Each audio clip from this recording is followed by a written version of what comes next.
Yeah, so I want to teach you something about hobbies, right? So if you have a hobby, there should be a clear goal why you're doing the hobby. It shouldn't be just out of routine. It should be a clear purpose. For example, I do martial arts. The purpose is to be a man that can basically kill anyone when he wants to, or at least have that energy, have that self-confidence, right? Because that's something you carry with you all your life. Whereas if you play football or gay ball, as we call it, then you're not useful in real life. And probably, if you're being honest, you're gonna quit at some point, and once you've quit, you're never gonna use it again, unless, except for some special occasions, which are not really important anyway.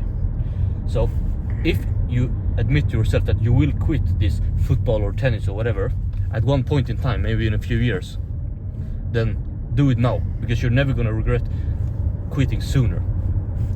I want to give you two examples. So the first one is football. So I played football for a long time, and it was very interesting. I never really liked it. I actually hated it, but it was pretty good. So it was hard to quit the team because they would view you as a traitor. But then eventually my team was gonna split up naturally, and I was just gonna not join any new team, to not spend tens of hours every week just wasting my time on some bullshit like gay ball. What the fuck is that?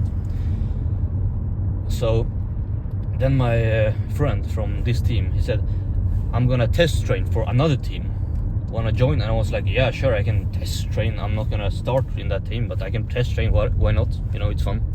So I did that, and I got in some beef with some guy, some lanky, ugly looking Indian guy, and he like elbowed me. And yeah, right now the car is telling me I'm driving too fast, so that's a good sign, right?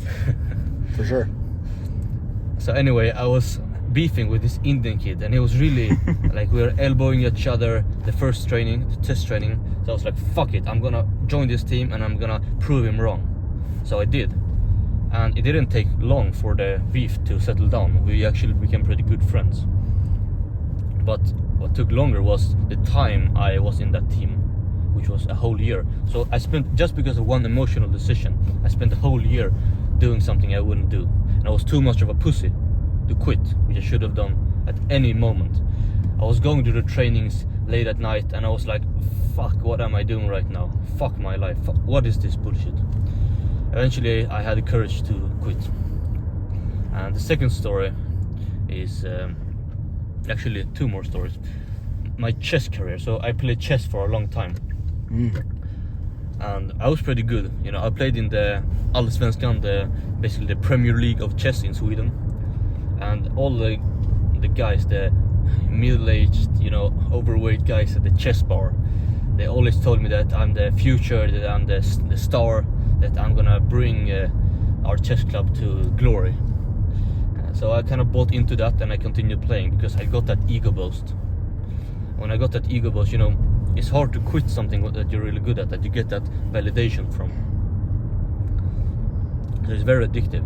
And then when I was playing these chess tournaments, the typical chess player is a really overweight guy, smells bad, stinks, has no hair up here, just hair, like long hair on the back of his head, like really ugly. Like a gremlin. Yeah. And I didn't want to, I was just, no, I'm not going to be that. I'm not going to be the best in the world at chess, because that's the only way you're going to get any kind of money. Even then it's measly money. Chump change, right?